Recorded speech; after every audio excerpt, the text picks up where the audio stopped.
je vais... Alors en fait, moi je suis pas comme Marc qui peut faire des diaporamas pour une session ou pour une autre, etc. Alors moi je refais pas mes diaporamas à chaque demande. J'en ai un qui dure 5 heures et je vais chercher dans les 5 heures.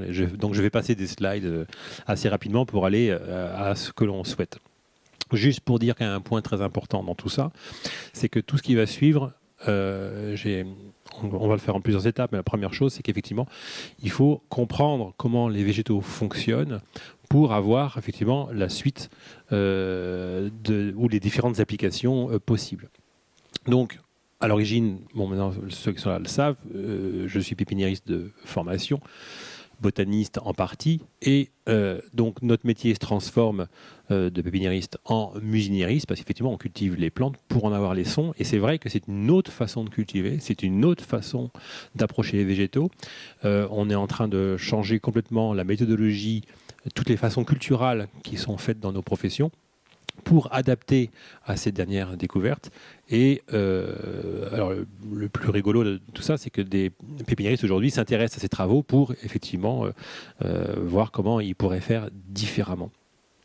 Donc on est en train de modifier notre structure pour avoir une nouvelle technique qui sera appliquée dans beaucoup d'endroits. Donc on va inventer une nouvelle technique, enfin on est en train d'inventer une nouvelle technique de culture pour que les végétaux ne se sentent pas martyrisés. Parce que si vous regardez bien un végétal, dans le parcours aujourd'hui, quand vous voyez, je prends le pire cas, vous allez dans une chaîne de distribution de plantes, je ne citerai pas les noms, les sources, c'est quasiment les mêmes aujourd'hui. Eh bien, quand vous regardez une plante, son parcours, si vous saviez quel est son parcours, je prends l'exemple le plus terrifiant. Vous allez dans une enseigne qui ne fait pas de plantes d'habitude, c'est pire que tout, mais à mai-juin, hop, ils vont monter des grands chapiteaux dehors, puis ils vont vendre des plantes pendant 1 mois et demi, 2 mois, qui est le maximum de la réglementation permise. Alors, ils vont, par exemple, vendre des rhododendrons, vous savez, des rhododendrons avec des grosses fleurs rouges. Donc, il existe des milliers, à peu près, j'ai visité en Nouvelle-Zélande le conservatoire des Iricacées, donc des rhododendrons. Il y avait 17 000 espèces et variétés de rhododendrons dans ce jardin, mais dans ces magasins-là, vous allez en trouver 10 différents. Donc déjà, la diversité, elle en prend un coup, ça c'est sûr. Mais le plus grave, et ça, il faudra vraiment en avoir conscience, parce que ça peut changer même dans son comportement dans la vie de tous les jours, quand on a envie d'un végétal, il faut comprendre le parcours aujourd'hui d'une plante. On a, en 30 ans, basculé complètement d'une culture faite par quelqu'un qui cultivait, par une industrie automatisée, alors ça c'est de la haute technologie, hein, c'est quelque part bien, c'est de la haute performance, mais les végétaux en payent le prix fort. Alors si on prend une culture de rhododendron, par exemple, très classique, artisanale, comme on a fait pendant longtemps ici, on va faire une bouture en septembre. Ok, jusque-là tout va bien, dans un terreau, dans une serre, parfait. Manuellement, je précise. Et puis, quand la bouture est racinée, donc nous sommes septembre, on va dire février à peu près, on va dire qu'on peut la rempoter dans un petit pot un peu plus grand pour accompagner les racines à un stade ultérieur. Parfait. Et puis, cette plante-là va rester quasiment 1 an, et donc c'est seulement la saison d'après, le septembre d'après, 12 mois après, qu'on va rempoter dans un conteneur de 2 litres, et puis on va l'accompagner comme ça, à faire plusieurs cycles, à chaque saison. Vous savez que l'hiver, la plante, elle est pas en dormance, mais elle a un rythme qui fait qu'elle elle a une respiration qui est beaucoup moindre l'hiver. C'est un peu comme un hiver pour une plante, c'est comme une nuit pour nous. Vous voyez, si on fait un comparatif qui n'est pas bon, parce que les plantes, elles ne sont pas dans le même système de temps que nous. Mais c'est le parallèle qu'on pourrait faire. Donc les plantes pourraient dormir une seule fois par an. Vous voyez, c'est un peu l'idée. Et donc on va avoir 2 ou 3 cycles, donc 2 ou 3 ans, pour avoir une plante de 40-50 cm et qui va valoir un certain prix, 2-3 ans, et tout ce qui va avec, en entretien, en plus si c'est en bio, etc. Bon, voilà. Maintenant, la version que vous avez dans tous les magasins aujourd'hui, c'est quoi ? Il existe 2 usines, une en Belgique, une en Hollande. Et puis, on va faire non pas des boutures, mais de la multiplication cellulaire in vitro de ces rhododendrons. Alors, je vous passe le détail, parce que ça a aussi des conséquences rien que par le phénomène de multiplier, mais ce n'est pas le débat d'aujourd'hui. Mais toujours est-il qu'en septembre, on va commencer, et puis on va avoir, dès le mois d'octobre, les premières racines. Et on va mettre la plante tout de suite dans un petit contenant, et elle va rester, donc septembre, donc elle va rester jusqu'à décembre. En décembre, que se passe-t-il en Belgique ou en Hollande, avec le climat que vous connaissez, même s'il se réchauffe, Ils font ça depuis 15 ans, donc vous voyez un peu.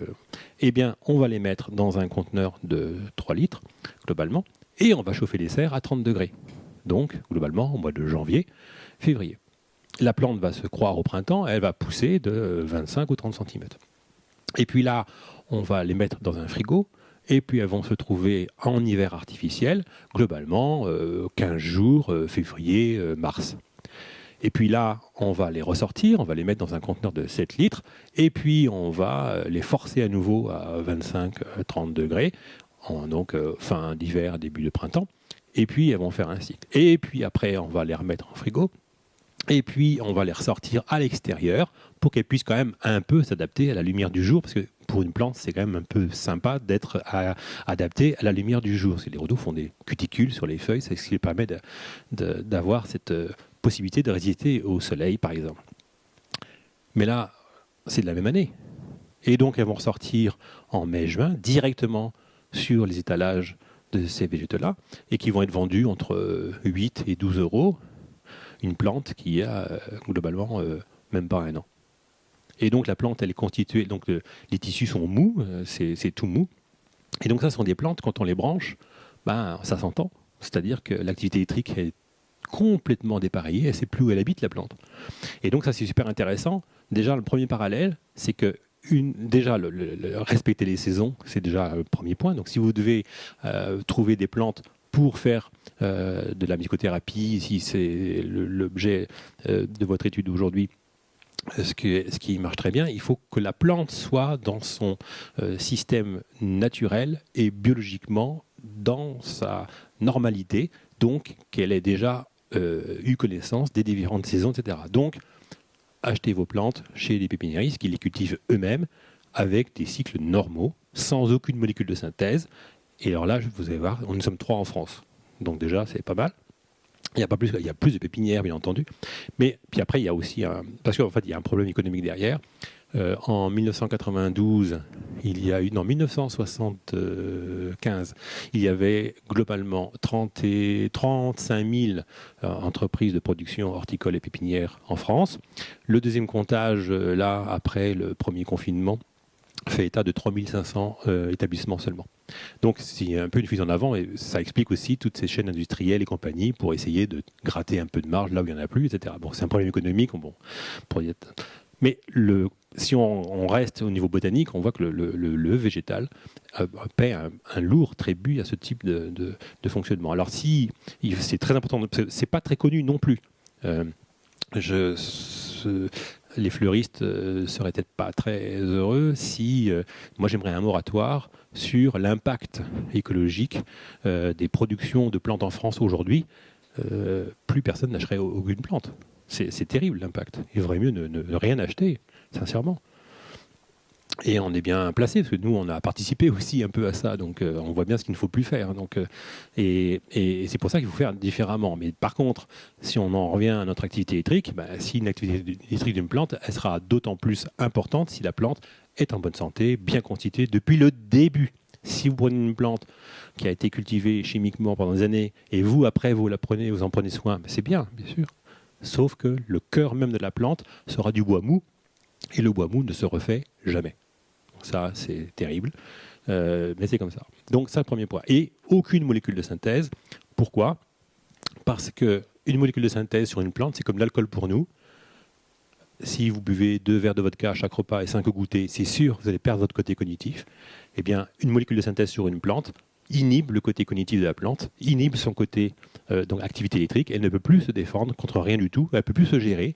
C'est la plante qui gère champignons, insectes, bactéries, virus, tout ce que vous avez autour d'elle. C'est elle qui gère ça. Quand vous voyez des pucerons sur vos rosiers au printemps, il faut dire merci aux pucerons. Ça veut dire que vous-même, vous n'avez pas forcément bien jardiné. Le rosier a un sol trop riche. Et donc, le rosier a appelé les pucerons pour venir ralentir la sève, pour qu'au mois d'août-septembre, la plante puisse faire un petit peu d'écorce pour passer l'hiver. Et nous, qu'est-ce qu'on voit ? On voit le puceron, alors on fait pchit. Si jamais on voit un peu de champignons, on fait pchot. Et voilà. Mais on ne réfléchit pas à pourquoi c'est comme ça. Or, c'est toujours un système global, c'est la plante qui se gère elle-même, et donc c'est super intéressant de constater qu'il faut toujours comprendre l'information là aussi qui est donnée par le puceron pour agir en conséquence. Donc, les plantes que vous allez avoir pour écouter leur musique, il faut absolument avoir un traitement de faveur qui est juste normal pour un renne végétal, pour un être vivant tout simplement, qui a toutes ses capacités, etc. Voilà. Donc ça c'est un phénomène très important, on parlera demain aussi en les branchant justement le côté le principal. Un petit aparté là-dessus, c'est que souvent on nous dit comment on sommes arrivés là.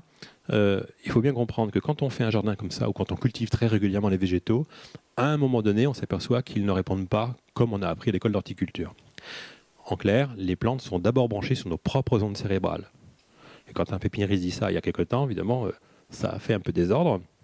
Moi, je suis allé voir les copains en disant, voilà, je pense que dans mes travaux, je vois bien que quand dans mon cahier de multiplication, je fais mes différents semis, boutures, greffes, et que je suis de bonne humeur. Donc j'avais une case avec 0 à 5, 5 super humeur, 0, je ne fais pas de photo. Et bien, quand j'avais 0 ou 1, j'avais moins de pourcentage de réussite que lorsque j'avais 5. Donc c'est pour ça qu'aujourd'hui, je ne suis plus jamais de mauvaise humeur, parce que le jardin va en pâtir.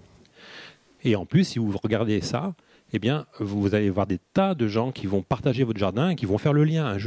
On a plein d'exemples.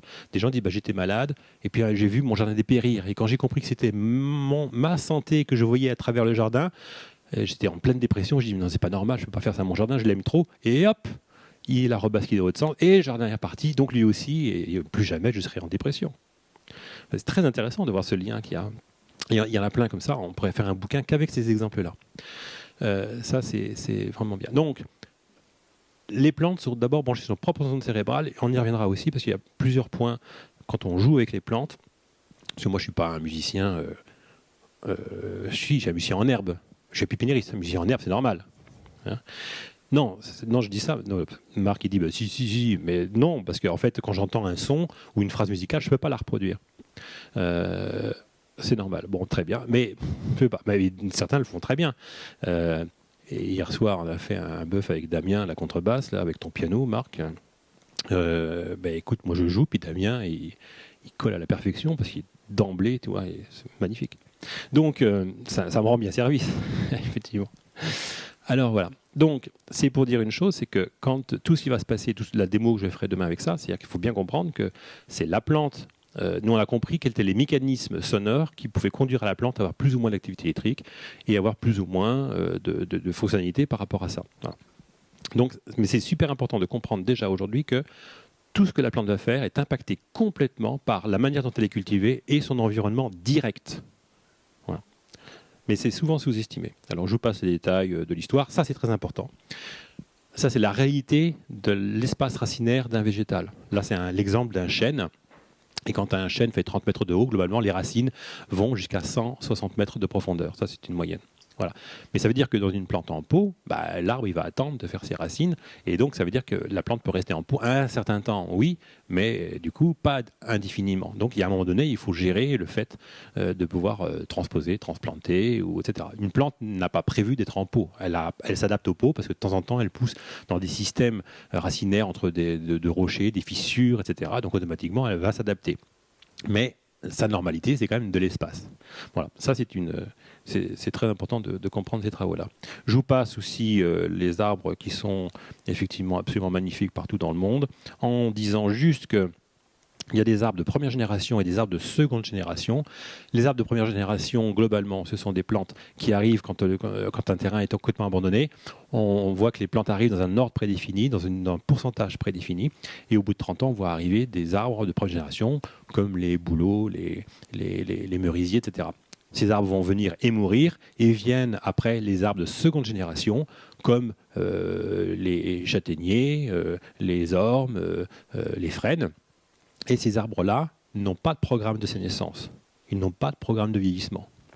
Ça, c'est super intéressant. Alors, s'il y en a un, on ne le connaît pas et il est dans un espace-temps qui n'est pas le nôtre. Mais toujours est-il que tous ces arbres-là vont éventuellement un jour mourir, mais avec un phénomène extérieur à leur génétique. Le froid, l'urbanisation, la pollution, le bûcheron, tout ce que vous voulez.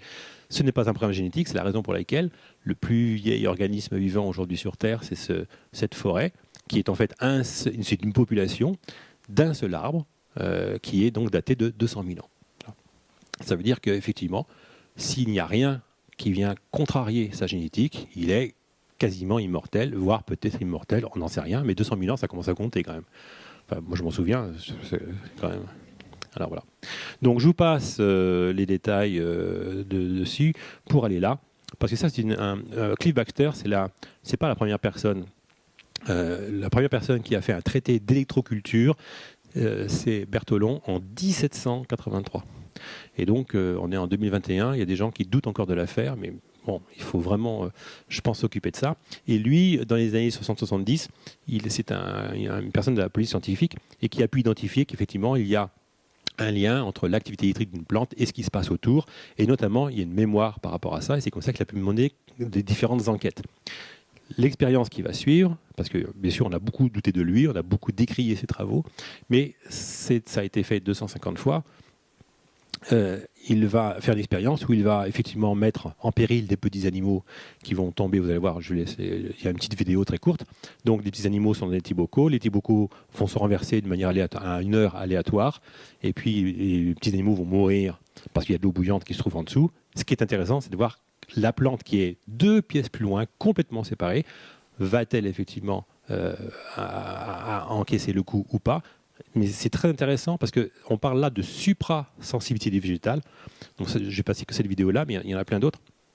Mais c'est super intéressant parce que si on fait de la musicothérapie botanique, si on veut travailler avec les plantes, c'est essentiel de comprendre ce qui va suivre. Vraiment. C'est assez court, hein, mais vous allez voir. Leaf that was being tested with a match.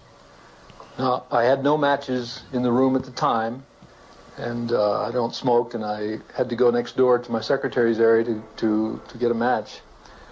But the interesting thing is that right at the split second that imagery of fire entered my mind, the tracing reflecting the changes in the plant just went right off the top of the page.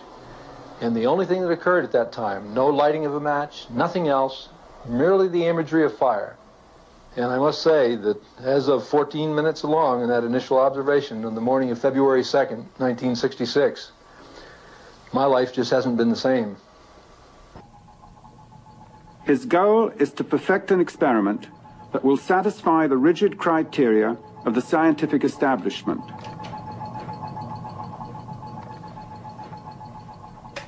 Baxter hopes to show that plants react to any termination of life in their immediate environment. During the next 6 hours, at some undetermined moment chosen by a randomizer, these brine shrimp will fall to their deaths in boiling water. By totally automating his equipment, Baxter is determined to eliminate human influence. In another room, completely separate from his laboratory, Baxter has placed a philodendron plant, a polygraph, and a videotape recorder. Carefully, he places a leaf between a pair of electrodes that will monitor the electrical activity of the plant. As he has done during countless police interrogations, Baxter establishes a baseline on his polygraph to get an accurate recording of the reaction of his subjects. The video recorder will tape the details of the experiment in Baxter's absence.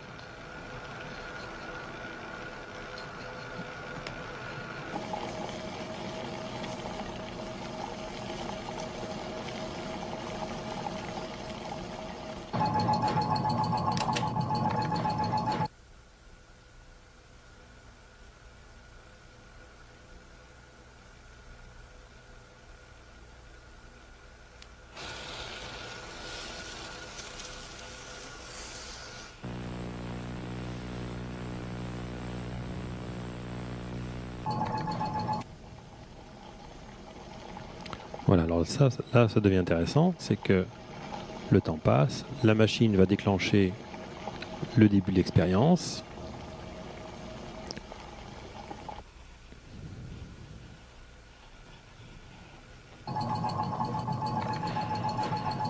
Donc les petits bocaux vont se renverser, les animaux vont bien sûr tomber dans l'eau bouillante, ils vont mourir. Et comment va se comporter le graphe de la plante ?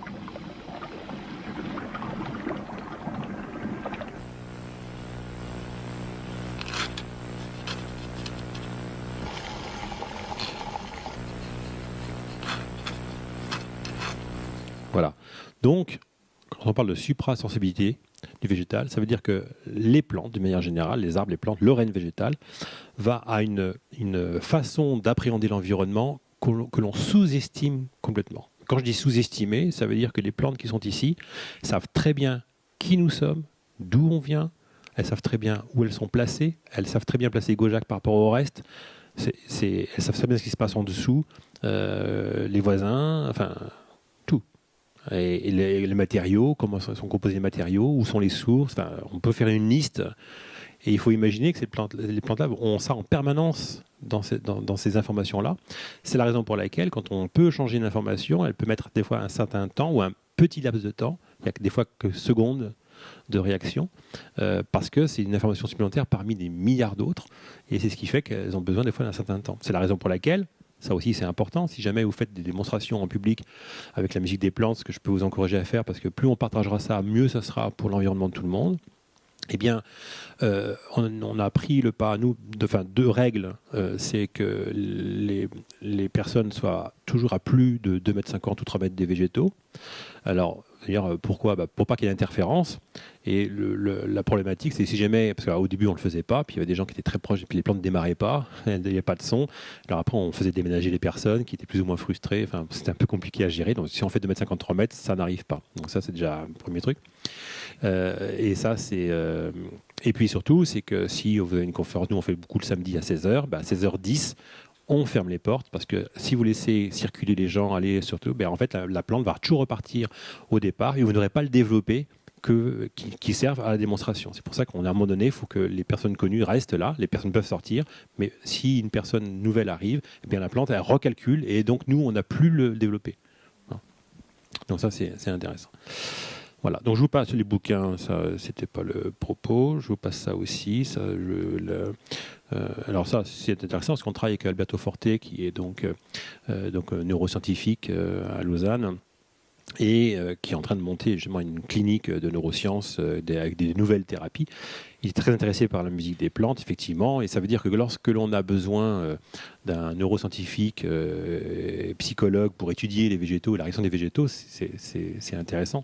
Ça montre à quel point on a besoin de toutes les sciences et de toutes les collaborations pour arriver à cela. Alors, on va arriver ici à quelque chose... Aussi, je vais aller là. Donc, on a parlé tout à l'heure, Marc a parlé de Joël Sternheimer. Effectivement, aujourd'hui, on travaille avec l'équipe des génodiciens parce que grâce à eux, on a pu comprendre ce qui se passait. C'est-à-dire qu'en faisant nos études au niveau des végétaux, on a pu comprendre que les végétaux réagissaient en fonction de l'environnement. Par exemple, dans une famille de 4 personnes, on branche une plante, on va savoir qui est devant la plante rien qu'au son que l'on va entendre. Il y a des sons dédiés. Il y a un phénomène de miroir qui fait qu'on peut, comme ça, il y a une musicalité propre à la personne. Alors, si après on est un petit peu attentif, on s'aperçoit que cette musicalité peut changer en fonction de la santé de la personne. Donc on peut savoir, avec des jeunes enfants, tiens, le soir, on entend que le son n'est pas tout à fait pareil pour tel enfant.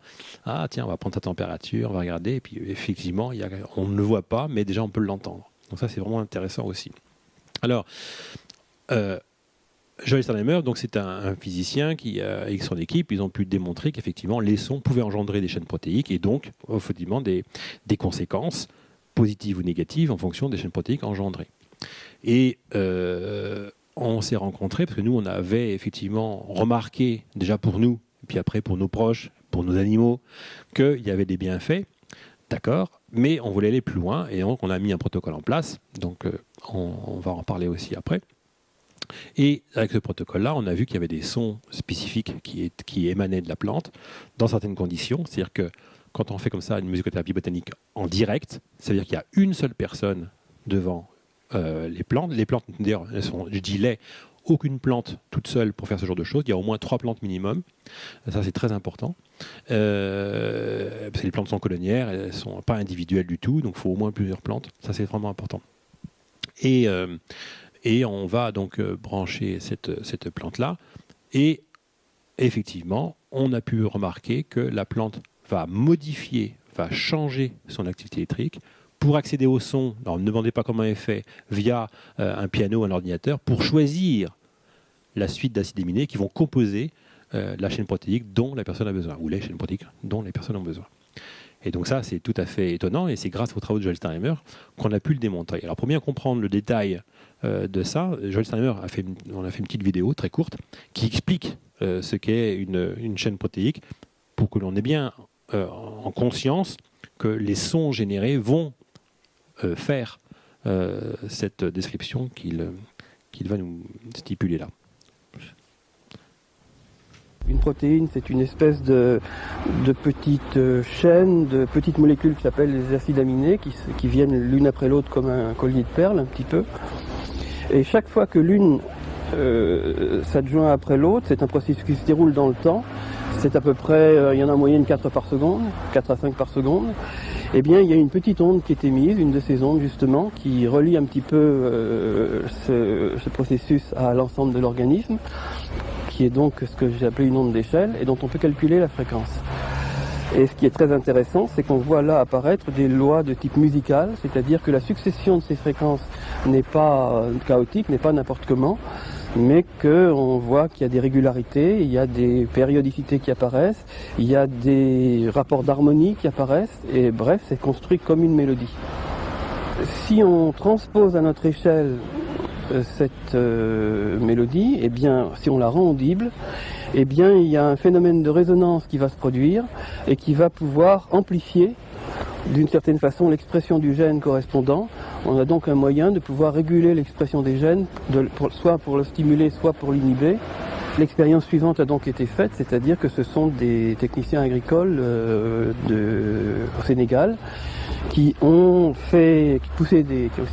planté des tomates, qu'ils ont réparti, donc plusieurs centaines de plants de tomates, qu'ils ont répartis en 2 lots, les uns tels quels, et aux autres, devant les autres, ils ont placé tous les jours un petit radiocassette qui diffusait pendant 3 minutes par jour la séquence d'une musicale correspondant à la synthèse d'une protéine de résistance à la sécheresse chez la tomate, qui s'appelle le TAS14, pour tomato anti-sécheresse, qui avait été découverte par des chercheurs espagnols. Et donc ce qu'on a observé, c'est qu'il y a eu, grosso modo, le rendement des cultures a été multiplié par un facteur considérable, par un facteur 20. Les plants étaient beaucoup plus vigoureux. Il y avait même en fait un léger surdosage, on peut dire, c'est-à-dire que les plantes étaient même gorgées d'eau. Et ils étaient presque 2 fois plus hauts que les plants témoins qui n'avaient pas reçu cette musique. Ce qui montrait de façon très frappante et directement à notre échelle le fait qu'il était possible effectivement de stimuler l'expression d'un gène de la plante même sans avoir à bricoler le génome avec les conséquences imprévisibles que ça peut donner. C'est très intéressant de voir comment les gens sur place ont réagi, puisque au début ils rigolaient franchement, ils disaient mais enfin ça va pas, vous avez de la musique aux tomates, et puis qu'après ils ont vu les résultats et alors ils disaient tout de suite mais j'y ai toujours cru. Et en réalité, c'est quelque part vrai, parce que ils avaient des ancêtres qui faisaient ce genre de choses sans vraiment empiriquement, je dirais. Voilà, donc c'est intéressant. Voilà, ça c'est la compréhension de base est super importante. Alors, dans nos travaux aujourd'hui, il y a plusieurs voies qui se dessinent. C'est la raison pour laquelle le festival, qu'on espère faire chaque année, en fonction de la météo, bien entendu, donc on a divisé, là on va parler musique et tout ce qui est lié à la musique de la plante, soit au niveau art, soit au niveau des thérapies musicales. Et on a divisé la partie agricole, où effectivement on a un symposium qui aura lieu le 24 et 25 novembre, où là on va avoir dédié tout ce qui est aux cultures, les protéodies donc chlorophylliennes, dédiées aux cultures, avec un appareil qu'on appelle Pionnière botanique de Gaujac, parce qu'on on a détourné un appareil qui existait pour le modifier en fonction de ces travaux-là, et on s'en sert dans le monde agricole au sens large du terme. Donc il y a un symposium dédié à cela. Juste pour préciser que on a aujourd'hui la MSA, donc Mutualité Sociale Agricole, qui valide nos travaux, parce qu'on peut finalement faire des traitements sur des cultures sans produits de synthèse, et la MSA est très contente, parce que dans le cadre de la prévention des risques phytosanitaires, il n'y en a pas, donc c'est super, donc ça c'est très très bien. Et puis on a des associations gouvernementales comme l'Astre d'Or, qui est une association de recherche pour des ingénieurs de terrain, pour les horticulteurs, maraîchers et compagnie, qui, l'association régionale a validé nos travaux. Au niveau national, Pas encore, on va dire ça comme ça. Mais enfin, ça bouge et donc le symposium, ils seront là ouvertement, officiellement au niveau du symposium. Donc j'en parlerai pas aujourd'hui, mais c'est pour dire que c'est grâce aux travaux de Joël Salamaer dans le domaine agricole et dans le domaine qu'on a pu comprendre effectivement ce que l'on faisait avec les protéides.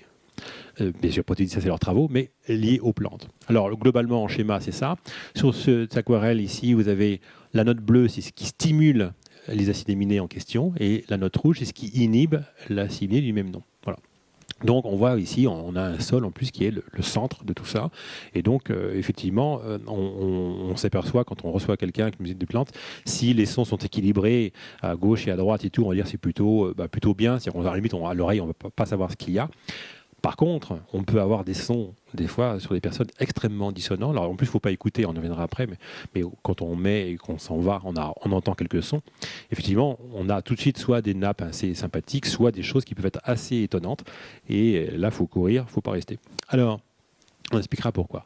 Donc ça, c'est intéressant parce que toute forme de musique peut effectivement engendrer ou pas, en fonction des musiques, des chaînes protéiques, donc des conséquences. Donc si vous écrivez de la musique, ben en fait, c'est vrai qu'on ça fait joli, etc. Ben c'est bien, mais qu'est-ce qu'on fait? On stimule, on inhibe. C'est intéressant quand même de savoir ça. D'où l'intérêt de la musique des plantes, parce que les plantes font zéro défaut, c'est super intéressant. Les plantes ne fonctionnent qu'en milieu positif, et on n'a jamais observé nulle part de quelque chose de négatif engendré par les végétaux, y compris dans les conséquences liées au fonctionnement des sons des plantes. Alors je vous passe ça aussi, et on va aller directement, là c'est la partie agricole, on va aller tout de suite à la musicothérapie botanique. Ça, c'était. Alors, ça, en 2015, j'avais enregistré Géranium et j'avais montré à un musicologue à Paris et puis au premier soliste violon de l'Orchestre symphonique de Turin qu'est-ce qu'il pense de ce type de partition. Il y avait 22 pages, il n'y avait pas de nom, bien sûr, pas d'en-tête. Et ils m'ont dit ça, c'est super intéressant, c'est construit comme Mozart, ça, c'est construit comme Bach, ça, c'est construit comme du baroque moderne, mais les trois sur la même partition, on n'avait jamais vu ça. Oui, c'est plutôt bien construit. Qui a pu bien faire ça? Et c'est un Géranium, madame. Alors, c'était vraiment intéressant de voir ce fonctionnement-là. Voilà. Donc, je vous passe ça aussi, mais ça sera l'objet de notre job, pour aller directement à les travaux de Marc et musicothérapie botanique. Donc, ça, c'est ce qui nous importe aujourd'hui. Ça veut dire quoi? Ça veut dire qu'on a...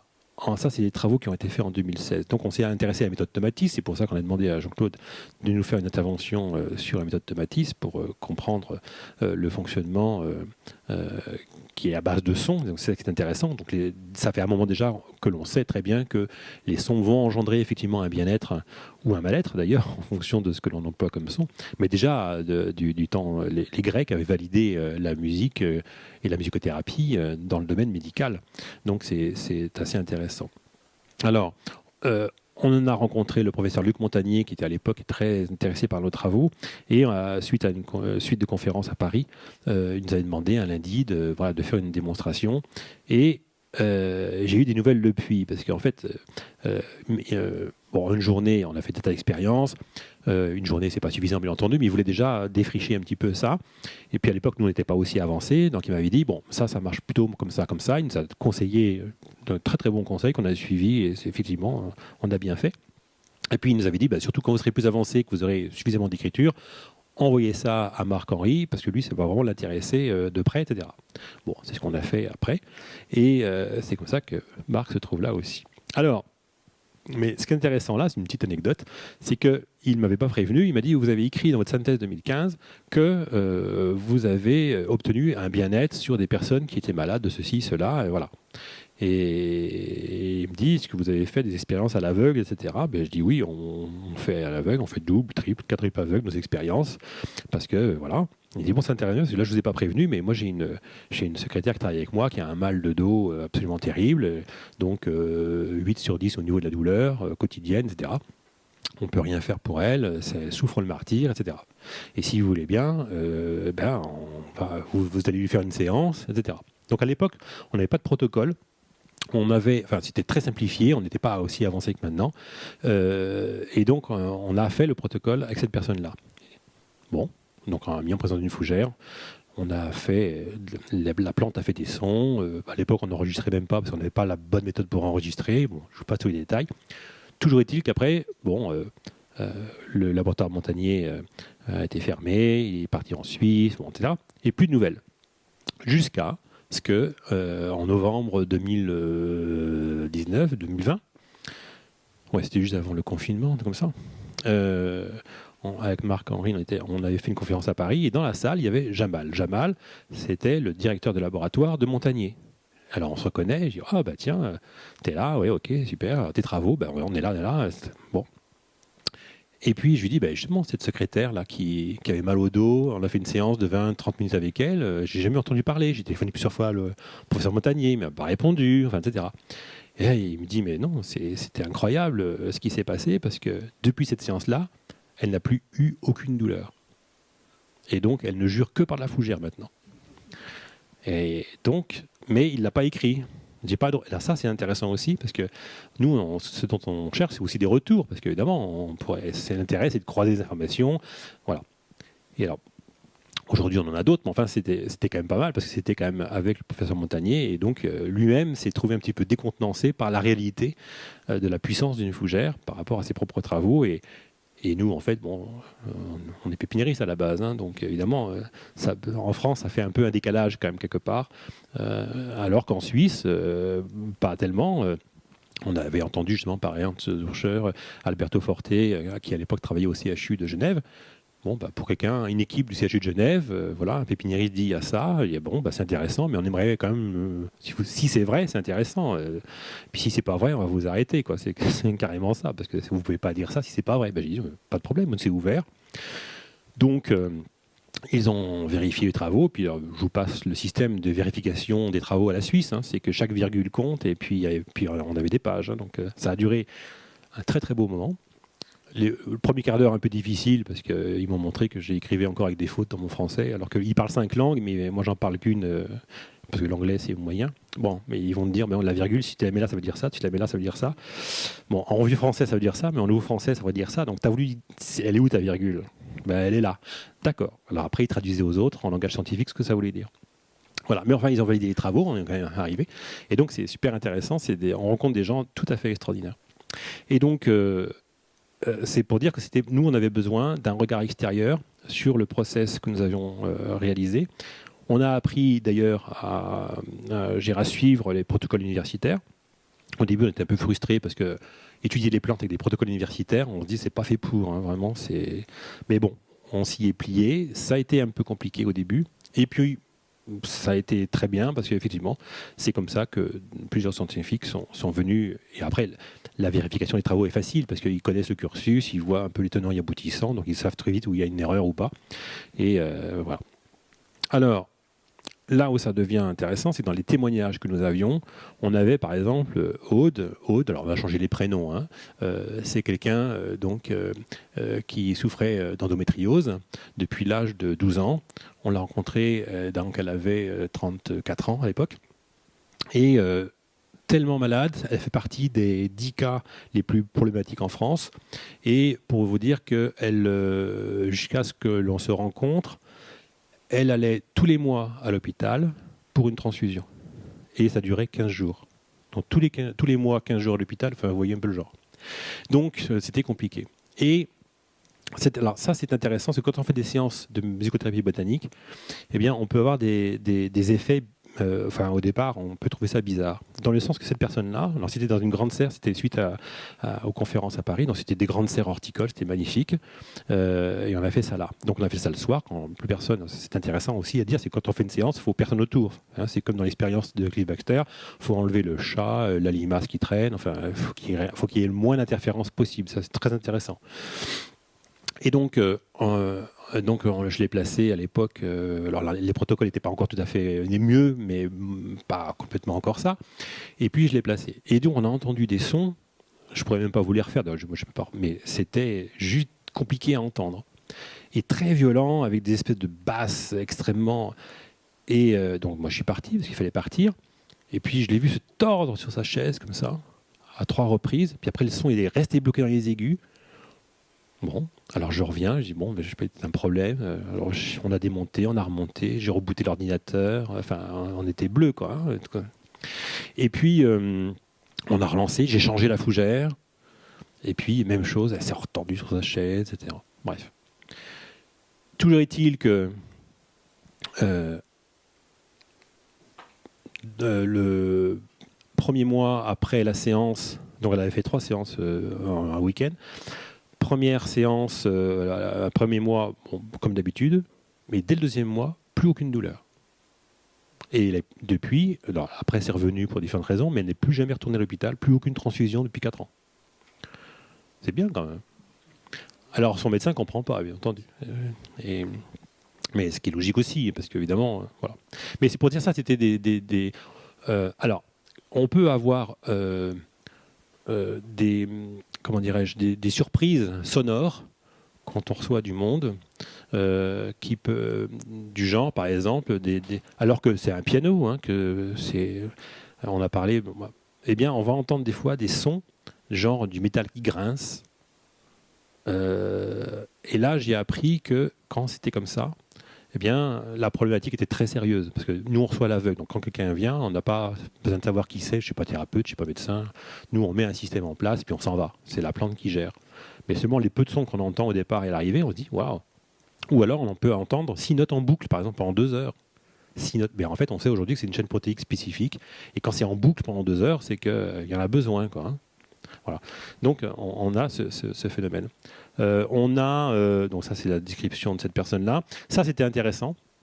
Zélie. Alors Zélie, c'est une jeune prodige musicale.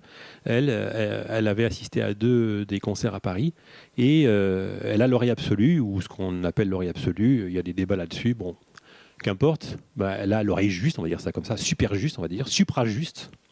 Et j'avais mis la fougère avec différents types de sons, puis je dis ouais, c'est intéressant ça, parce que bon, le mode dorien, compagnie, bref, ça lui parlait. Et puis elle me dit ça serait bien avec ce type de son d'avoir telle suite de notes, ça ferait joli. Et hop, elle entend dans la sono ce qu'elle avait pensé. Bon, elle se dit non, ça c'est le hasard quand même, faut pas exagérer, ça peut pas faire ça. Donc elle a refait une 2e fois, puis une 3e, puis une 4e, puis une 5e. Puis au bout de la 10e fois, elle s'est dit non, là, faut que j'aille voir le conférencier. Donc elle est venue me voir. Et puis elle m'a demandé, voilà ce qui s'est passé. J'ai dit, vous êtes la 3e personne à me le dire, donc va falloir que j'en tienne compte, parce que jusque-là, je ne savais pas trop. Et là, on a commencé à comprendre que vraiment, alors déjà, imaginez, nous, il a fallu 20 ans en pépinière pour comprendre que les plantes étaient liées à notre propre mental. On a des choses comme ça qui nous arrivent, on a encore des doutes. À un moment donné, il faut se réveiller quand même. Donc là, en un week-end, là, il va falloir... bon, je sais bien que beaucoup d'entre vous sont déjà boostés, mais quand même, il faut vraiment y aller là. Voilà.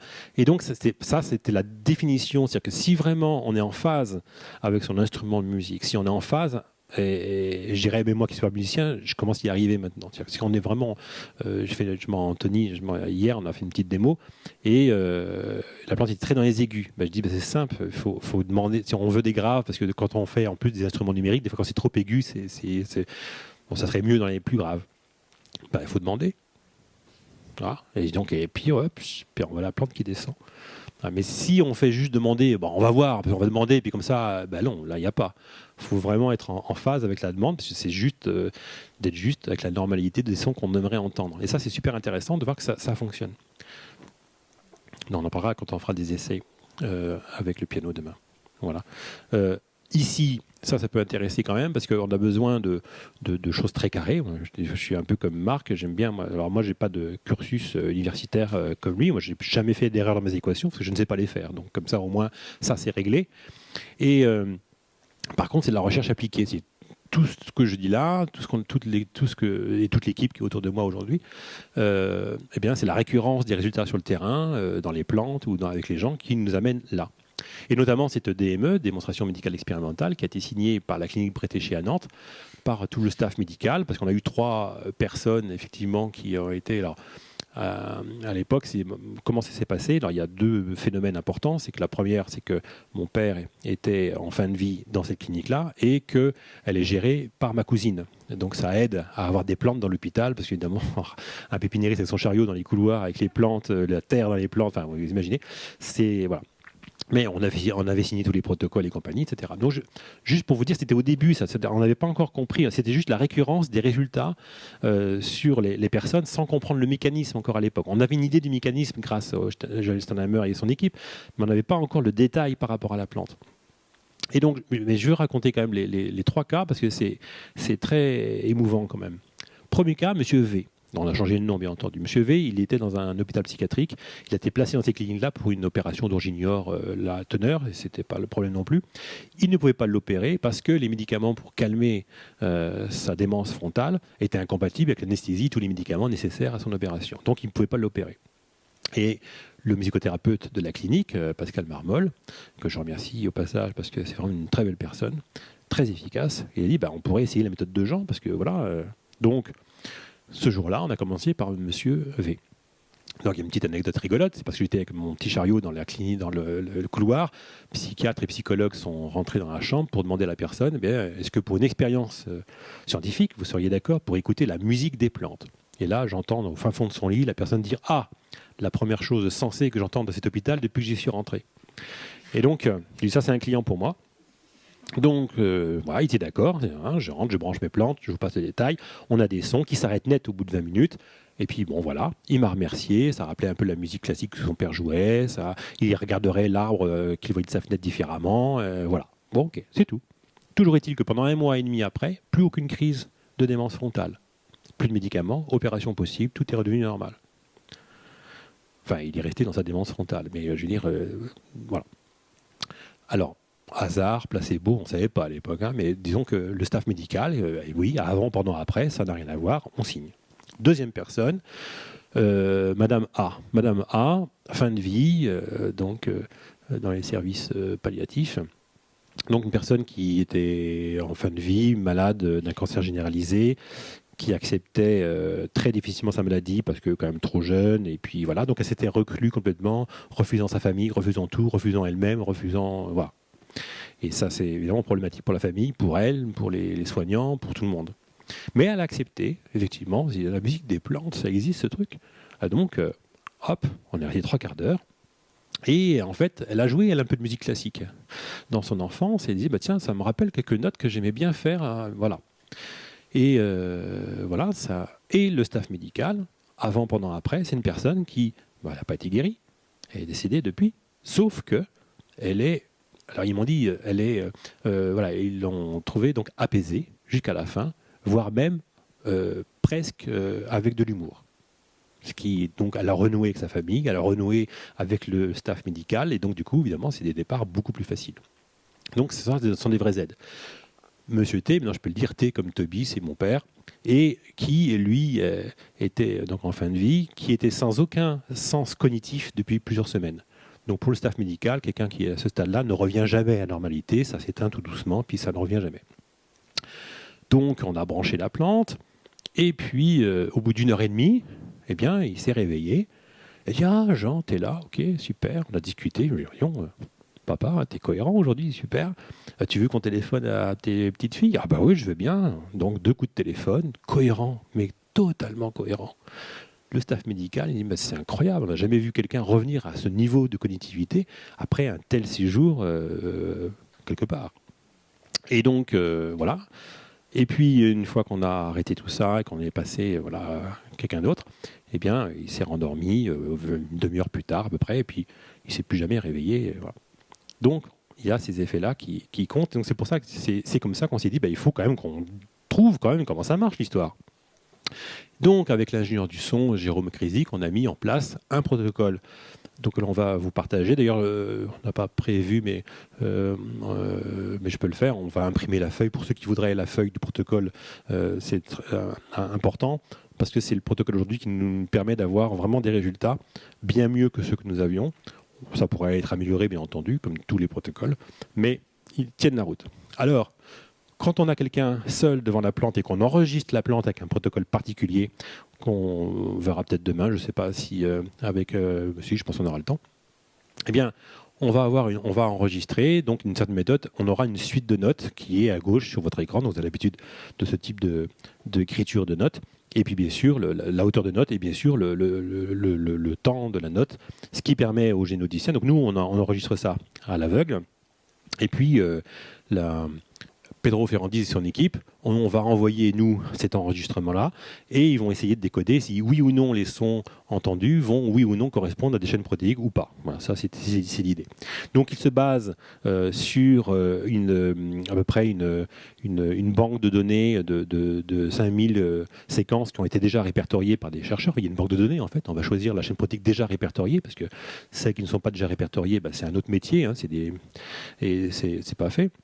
Donc, je vous ai mis dans mon livre, j'ai écrit le fait, toute la correspondance en direct pour comprendre la vivacité de nos actions et réactions. C'était Noël 2016, ça. C'était un vrai cadeau de Noël. Parce que dans les sons, donc j'ai envoyé à l'époque, on envoyait 2 heures d'écoute, ce qui pour Pedro a fait à peu près 3 semaines de nuit de travail pour décoder tout ça, parce qu'il le fait à la main. Donc c'est un travail absolument incommensurable. Donc là, ils sont en train de travailler sur un logiciel qui n'est pas encore finalisé. Donc aujourd'hui, ils arrivent en 20 minutes, le logiciel il a traité les 3/4 des données. Il reste les 25% où là, il faut une analyse parce que les appareils ne sont pas encore tout à fait au point par rapport à cette lecture. Et donc, il avait trouvé 4 protéines. Donc lui, son homologue biologiste et une autre personne. Donc tout le monde à l'aveugle. Une fois qu'ils ont analysé les sons, ils ont classé ça en chaînes protéiques, ils en ont trouvé 4 principales. Donc ça veut dire que globalement, toutes les séances, on va avoir des chaînes protéiques majoritaires par rapport aux autres. Ces séquences protéiques ne sont pas forcément dans l'ordre, c'est-à-dire qu'elles sont mathématiquement, ce sont celles qui sont le plus diffusées, mais par exemple là c'est la première séquence, ça veut dire que ça va faire par exemple 40% de la musique entendue, mais peut-être que ces notes-là seront dans les premiers temps, et puis après elles vont être réparties sur l'ensemble de la collecte de sons. C'est pas la première, puis après la seconde, puis la troisième. Non, c'est un mélange, un savant mélange, on va dire, mais la proportion de chaque séquence sera donc seront plus ou moins importante, et on va garder que les premières, parce qu'après il peut y en avoir plein d'autres. Et donc cette première séquence a été impliquée dans la restructuration des tissus, la seconde dans les connexions neuronales et musculaires, la troisième en relation avec les reins. Donc pour les spécialistes, vous pourrez lire effectivement le nom exact des chaînes protéiques qui sont toujours très compliqués à lire. Et la quatrième, c'est un booster des 3 premières. Et pour les spécialistes, ce sont les 4 chaînes protéiques spécifiques dont une personne qui aurait une polyarthrite auto-immune aurait besoin. Et donc c'est le cas de la personne. Ce que je veux dire par là, c'est que c'était vraiment un cadeau, ça correspondait pile poil au cas de la personne. Donc ça, on a fait ça des dizaines de fois, ça marche tout le temps, ça marche très très bien. Et c'est ce qu'on appelle aujourd'hui le phytoscan également, parce que quand on a une personne qui a un ou des problèmes pas forcément répertoriés parce que c'est compliqué, on met devant la plante, on analyse. Et là, Pedro, il m'avait donné des analyses d'une personne, il a pu globalement me faire le parcours de la personne médicale depuis 10 ans. C'est inscrit dans les chaînes protéiques, c'est très très intéressant que la plante a pu faire. Donc ça c'est vraiment quelque chose de très très très intéressant. Et alors, j'ai dû faire bien maintenant parce que c'est intéressant aussi dans le sens que c'est pour comprendre comment la plante peut fonctionner et ne pas considérer la plante comme une plante, mais comme un être vivant du règne végétal qui marche différemment de nous. Et on nous a souvent dit, des fois, vous travaillez quand même avec Solera, Streampath, c'est des gens un peu spéciaux, d'accord, ils sont scientifiques, mais quand même, ils font des danses aux équinoxes, c'est un peu bizarre votre truc, etc. Bon. Et donc, mais du coup, je suis allé, je me suis dit, tiens, pourquoi pas, peut-être que, bon, j'ai regardé de près, mais enfin, globalement, quand même, en 2005, ils ont eu un prix spécifique décerné par l'ONU, le Global Human Development Forum, en reconnaissant comme modèle de société durable. C'est un prix qui est décerné à l'unanimité à l'ONU. C'est pour ça que ce n'est pas décerné chaque année. Parce que vous savez comme moi que pour mettre unanimement des gens d'accord, quand ils sont plus de 200, c'est compliqué. Alors déjà, 10, c'est peut-être compliqué, mais 200 pays en plus. Voilà. Mais ce prix est décerné que par unanimité des pays. Voilà. En 2005, ils ont eu ce prix spécifique comme modèle de société durable, et l'ONU, bon, c'est pas quand même l'organisation la plus farfelue de la planète, et ils vont pas donner un prix aux gens les plus farfelus de la planète non plus. Donc ça montre quand même qu'il y a une réelle assise liée justement à l'environnement et cette connaissance avant-gardiste de l'environnement. Alors, notamment, et ça va expliquer une partie pour la musique des plantes, notamment le choix des notes et le choix de sampleurs que l'on pourrait avoir, etc. Par exemple, ici, ce qu'ils ont fait il y a quelques années. On sait depuis très peu de temps que la plante va émettre des ondes comme les cétacés et chauves-souris pour placer racines, lianes, branches dans son environnement pour avoir capté tout ce dont elle a besoin. Quand on met une plante sur un chariot indépendant, que la plante, par un sampleur, par exemple le Do2 va avancer, Do3 reculer, Do4 à gauche, Do5 à droite, Do6 stopper. Eh bien, la plante va sortir de la salle où elle était enfermée pour faire sa photosynthèse dehors, éviter les bagnoles qui ont été mises n'importe comment sur le parking pour faire barrière. Tout ça pour suivre le jardinier qui l'appelle. Alors on se dit non là c'est beaucoup trop, ça va pas. Vous vous en dites c'est pas possible. Et notamment le MIT que vous connaissez tous comme ingénierie internationale, c'est eux qui fabriquent et qui pensent sur les sondes, Voyager, les robots lunaires et compagnie, et martiens. Donc des gens qui ont étudié les végétaux, parce que vous le savez sans doute, dans la station internationale, il y a des plantes, et je vous passe le détail, c'est très intéressant ce qui se passe au niveau des plantes. Et notamment, je pourrais si vous vous intéressez un peu à ce qui se passe en Chine par rapport aux végétaux, là ils sont en train de faire germer des plantes sur la Lune, ils savent très bien faire. Pour ça, je trouve que c'est très intéressant de suivre les travaux chinois. Parce qu'ils s'occupent de plantes avant tout. Ils disent si on va quelque part, il faudra bien manger. Donc, au lieu de regarder d'abord les astres autour, de quoi est fait le sol, dire comment on pourrait cultiver quelque part, comme ça au moins on pourrait rester plus longtemps, on pourrait créer de l'oxygène, ils voient les choses tout à fait différemment de nous à ce niveau-là. Mais ils sont très pragmatiques et j'aime bien ça. Alors le MIT disait à Saud l'Arabe, vous racontez un petit peu n'importe quoi et nous on va vous montrer que nous sommes des scientifiques, nous sommes très cartésiens, on va vous montrer que ça ne marche pas comme ça. Et donc notamment, avec les moyens du MIT, qui, vous allez voir, sont assez différents des Italiens, ils ont créé un robot également, bien entendu, piloté par la plante. Parce qu'ils savent très bien que la cellule végétale est une cellule extrêmement performante, suprasensible, qui va effectivement capter des informations par rapport à la lumière, la gravité, la densité du sol, etc. Et donc, comme elles sont toutes reliées entre elles, c'est comme un circuit imprimé, il y a de l'électricité qui circule dedans, donc on peut les relier, donc on peut effectivement mettre sur un robot, mais pour eux, le robot va faire un peu n'importe quoi, parce que ce n'est pas possible que la plante puisse articuler de manière intelligente ce type de choses. Alors, la première démonstration, il y en a eu d'autres, mais moi j'aime beaucoup celle-ci. Ils ont placé 2 lampes de chaque côté qui vont allumer en alternance. Et on va voir ce que ça donne. The robot goes left and right by itself, and the agency of such movements rests with the plant.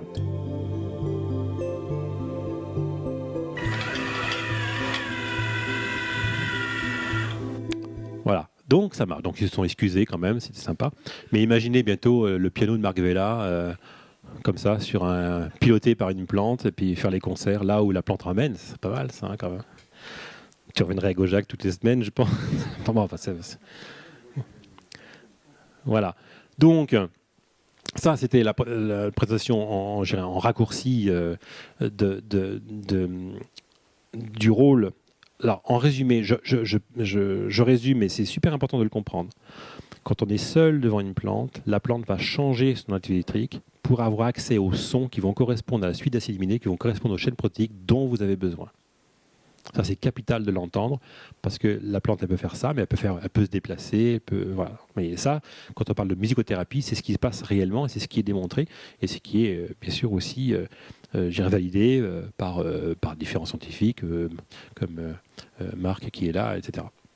Voilà. Après, le développement agricole, ça c'est autre chose, ça sera l'objet du symposium, mais ce qui marche pour les humains, le côté paradoxal, moi qui suis pépiniériste, on a appris à soigner les plantes par la musique des plantes, grâce aux travaux des généticiens, parce que les plantes ont soigné les humains. Donc vous voyez, c'est assez rigolo de voir, on commence un peu à l'envers par rapport au métier, mais c'est assez intéressant. Là aujourd'hui, ces techniques-là sont quand même reprises. Il y a un hôpital dans la Drôme qui applique ça depuis quelques semaines maintenant.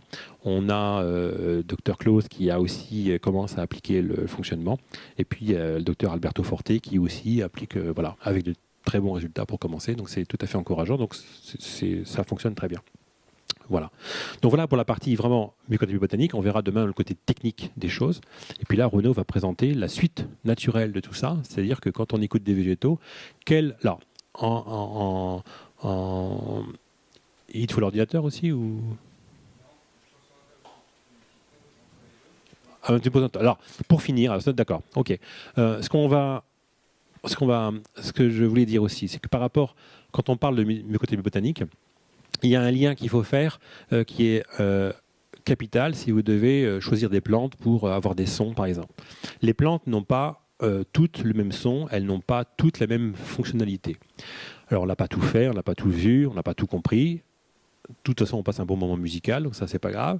Mais toujours est-il que ce qui tient encore la route aujourd'hui, c'est que plus une plante a une évolution longue sur Terre, plus son activité hydrique est importante. Donc les fougères qui ont 450 millions d'années d'évolution ont beaucoup plus d'activité que les arbres qui n'ont que 200 millions d'années d'évolution, qui ont plus d'activité que ce qu'on a écouté hier soir, comme les jasmins ou les géraniums, qui ont globalement 90 millions d'années d'évolution, et qui ont beaucoup plus d'activité que les graminées, que je n'ai jamais en présentation, parce que les graminées, il y a de l'activité hydrique, mais là, du coup, on s'endort dès la 3e note, parce que ça en a mis un quart d'heure pour avoir 3 notes. Ouais. Voilà.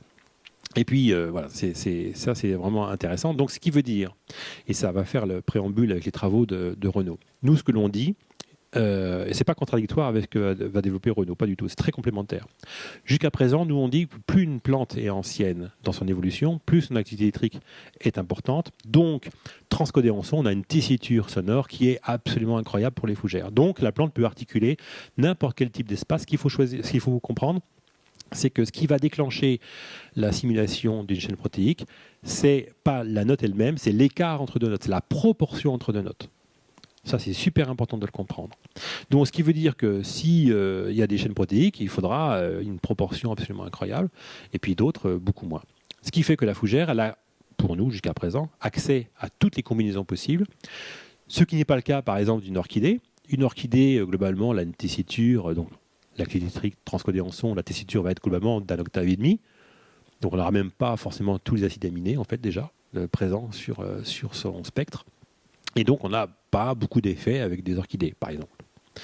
On a davantage avec les géraniums. Ce qui reste à valider, c'est que, alors, nous, en résumé, on va dire qu'une fougère va faire n'importe quel type de chaîne protéique pour n'importe quel type de besoin. C'est ce que l'on remarque aujourd'hui en 4 fois aveugle avec les résultats et les contrôles de Pedro Ferrandis et son équipe, Joël Sternheimer.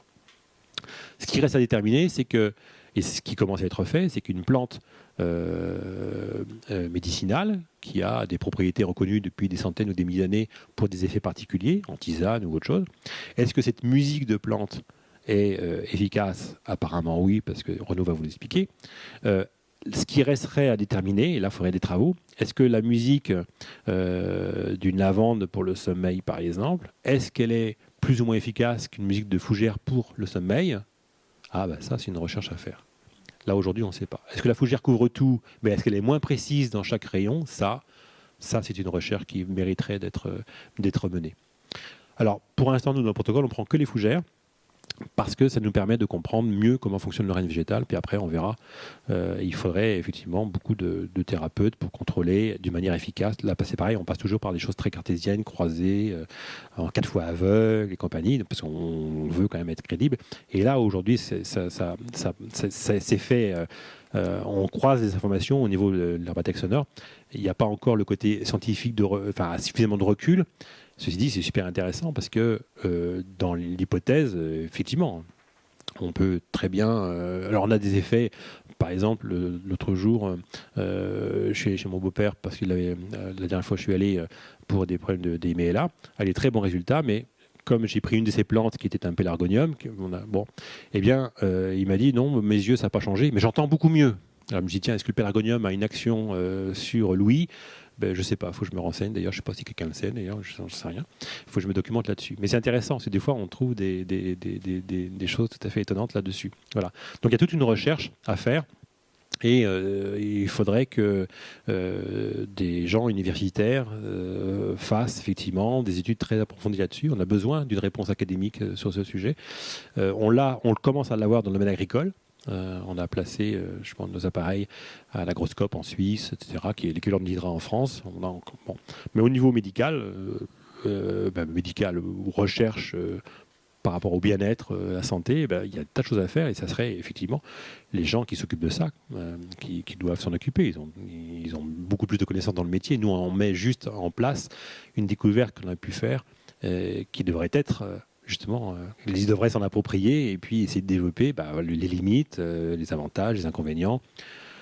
Les inconvénients, nous, on n'a pas trouvé jusqu'ici. Les plantes traitent tout. On ne sait pas sur quoi ça ne marche pas. Voilà. Donc, je vous propose de faire une coupure maintenant. Renaud va s'installer et il y a 2 questions quand même. Donc on va prendre 2 questions. On peut cumuler les questions, mais on prend les questions. Oui. Il y a ici un micro, oui. Un micro. Pardon. Un peu suisse. Merci. J'ai 2 questions. Là, tu disais, si j'ai bien compris, ce qui est important, c'est pas la note, c'est l'écart entre les notes. Ouais, la proportion entre 2 notes, c'est ce qui est un peu comme, je crois que c'est Mozart, je sais pas, Marc me dira, disait que la musique, c'est ce qu'il y a entre les notes. Ouais, c'est le mouvement ou c'est vraiment la distance? En fait, c'est à la fois la proportion et la rythmique. Ok. Effectivement.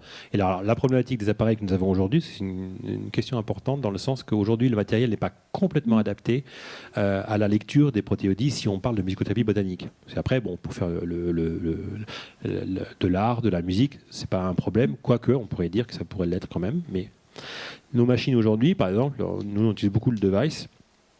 Et beaucoup moins le bambou. Le device, il a plein d'avantages. Il a aussi des inconvénients. Des inconvénients, c'est la manière dont il va analyser le signal. Si, par exemple, il y a un signal qu'il va prendre, on va avoir une blanche, une ronde. Non, on va prendre une ronde, 4 temps. Si je ne me suis pas trompé. 4 temps. Et l'appareil ne fait pas la différence si cette note a duré 4 temps ou si c'est 4 noirs. Alors ça change tout au niveau des protéines. À l'oreille, à la limite, bon, ça peut chanter différemment, mais c'est vrai qu'un peu de rythmique, ça peut faire du bien de temps en temps, mais globalement, mais pour une chaîne protéique, si une chaîne protéique se finit par 4 temps ou, j'irais 4 noirs de 1 temps, ça n'est plus la chaîne protéique du tout. C'est la raison pour laquelle, aujourd'hui, avec les premiers logiciels qui sont en train de mettre en place par l'équipe de Sternheimer, eh bien, nos appareils ne sont pas assez spécifiques pour trier tout ça. Donc tout ça doit être fait à la main.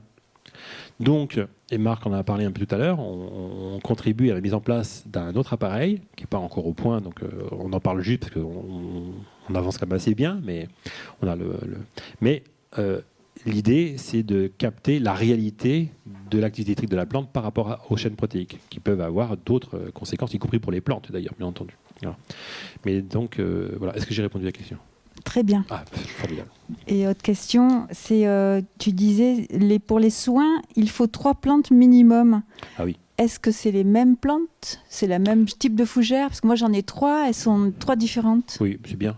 En fait, on va effectivement avoir une fougère pour tout ce qu'on vient de dire au niveau de la tessiture, pour tous ces effets que nous on juge aujourd'hui effectivement tout à fait intéressants par rapport à la musicothérapie botanique, mais une plante ne doit jamais être seule. D'ailleurs, quand on a... alors, on peut le démontrer quand on fait des conférences, quand il fait chaud, quand on branche un arbre, le grand, là, le pseudopanax, souvent, quand on le branche, on commence à 16h, à 17h30, il commence à avoir un peu soif, on le branche, et puis il reste bloqué dans les aigus. Donc, du coup, on va effectivement prendre de l'eau de pluie ou dynamiser, on va l'asperger, et puis hop, il redescend dans les graves. Fantastique, ça réagit, bon, très bien. Mais s'il reste bloqué dans les graves, ça veut dire quoi? Ça veut dire qu'une plante qui est dans la pièce ici, qui n'est pas branchée, a besoin d'eau également. Et tant que je n'ai pas trouvé avec mon pulvérisateur d'eau la plante qui a soif, l'autre va rester dans les graves, continue, jusqu'à ce que ça déclenche. Et dès que je tombe sur la plante qui a besoin, pop, l'arbre part.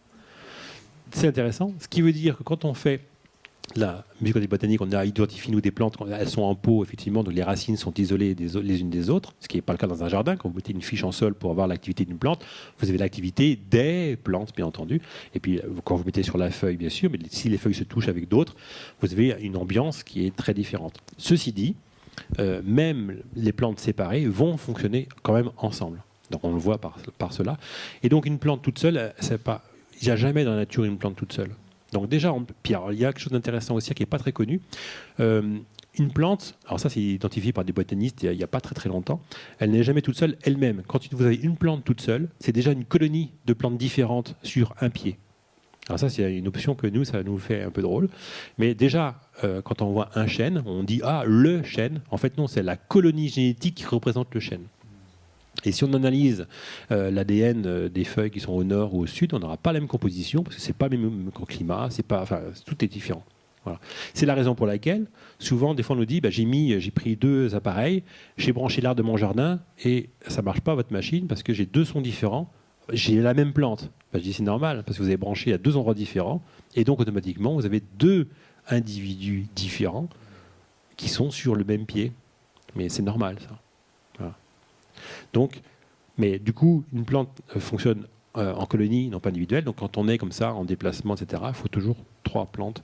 Je dis 3 parce que 2, ça fait un peu juste, 3, c'est bien. Mais effectivement, une fougère, après, ça peut être un bégonia.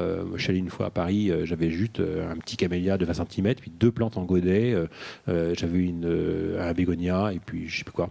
Enfin, 3 plantes différentes, une jeune dans l'évolution.